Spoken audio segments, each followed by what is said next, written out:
Hi പ്രിയപ്പെട്ടവരെ, ഞാൻ ഒത്തുപള്ളി ബഷീർ. ഞാനിപ്പോൾ ഈ വീഡിയോ എടുക്കുന്നത് ഞായറാഴ്ചയാണ്.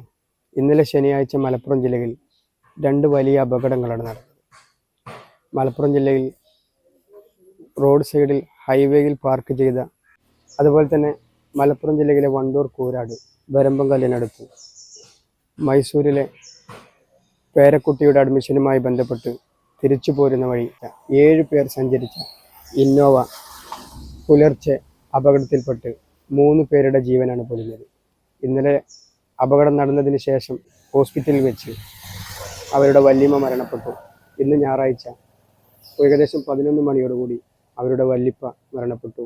ഇന്നിപ്പോൾ ഈ വീഡിയോ എടുക്കുന്ന സമയം ഒരു 2 മണിയോടുകൂടി അവരുടെ മകളും മരണപ്പെട്ടു.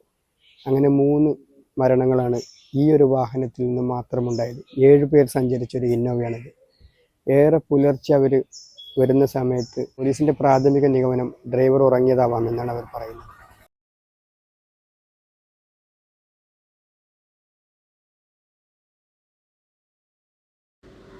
വണ്ടൂർ കൂരാട് വരമ്പംകല്ല് പാലത്തിന് സമീപത്ത് വെച്ചാണ് ഇന്നോവ കാർ അപകടത്തിൽപ്പെടുന്നത്.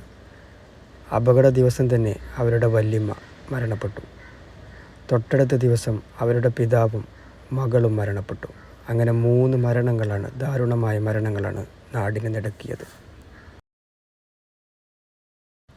വീട്ടിലേക്കെത്താൻ വെറും 2 കിലോമീറ്റർ മാത്രമുള്ളപ്പോഴാണ് അവർ ഈ അപകടത്തിൽപ്പെടുന്നത്.